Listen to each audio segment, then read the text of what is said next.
Сәлем әлем! Бүгін назарларыңызға ұлттық кодекс ойынын ұсынамын. Авторлық дүниемді сіздер де менен ала аласыздар, ол үшін төмендегі көрсетілген телефон нөміріне хабарлассаңыздар болады. Бұл ойынның тиімділігі интернеттің қажеті жоқ, және өздеріңіз өңдеп, жөндеп, басқа сұрақтарға алмастыра аласыздар. Сонымен қатар суреттері де заманауи, жасанды интеллект арқылы тақырыпқа сай әзірленген. Сонымен кеттік. Ұлттық рух, ұлттық ойын, тіл мен мәдениет деген тараулардан тұрады. Сыныпты үшке бөлесіз: ұлттық сана, ұлттық өріс, ұлттық болмыс топтары деп. Әр дұрыс жауап үшін топтар бірден бағаланып отырады. Яғни, тінтуірдің жылжуына назар салып отырсаңыздар, өздеріңізде байқайсыздар. Яғни, мысалы, ұлттық сана тобы ұлттық ойын тарауының екісін таңдайтын шығар. Аударыспақ ұлттық ойыны қалай өтеді? Жаяу жүріс, қол күресу, ат үстінде.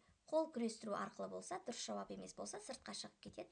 Ал дұрыс жауап болса, сұрақтың бетін жауып қалады. Кері қайту үшін мына бағыттауышты басасыздар. Қайтып келген бетте ашылған, яғни қолданылған сұрақ қызыл түске боялады. Сөйтіп бұл сұраққа ұлттық сана тобы сәтті жауап берсе, 1 ұпай оларға еншіленеді.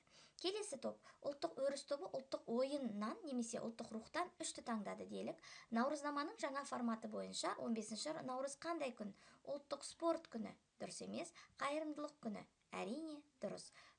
Келесі басты бетке көшеміз. Ұлттық өріс дұрыс жауап берді делік, 1 ұпай оларға қосылады. Енді ұлттық болмыс тобы тіл мен мәдениеттің 3-шісін таңдайтын шығар. 7 қазынаға не жатпайды? Ілім-білім жатады. Берен мылтық жатады. 4 түлік жатпайды. Яғни, бұны дұрыс жауап деп қабылдауға болады. Қызыл түске боялды.